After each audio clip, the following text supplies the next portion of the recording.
అమరావతి విస్తరణపై దృష్టి పెట్టినట్లు ప్రభుత్వ వర్గాలు ప్రచారంలోకి పెట్టాయి. మరో 40,000 ఎకరాలు భూసమీకరణ లేదా సేకరణ చేయాలని అనుకుంటున్నారు. కొంతమంది రైతుల నుంచి ఇప్పటికే అభిప్రాయ సేకరణ చేశారు.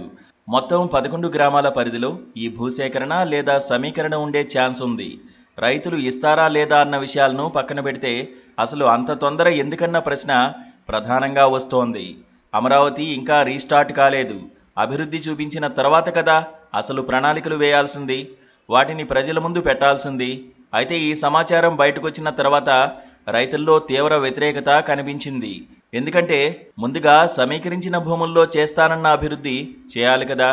ఉమ్మడి ఆంధ్రప్రదేశ్ విభజన తర్వాత రాజధాని లేని రాష్ట్రంగా మిగిలిన ఏపీకి అమరావతిని రాజధానిగా నిర్ణయించారు. ఒక్క రాజధాని అనే బోర్డు సరిపోదని, దాన్ని విద్య, ఉద్యోగ, ఉపాధి కేంద్రంగా మార్చాలని చంద్రబాబు ఆలోచించి అమరావతిని ఖరారు చేశారు.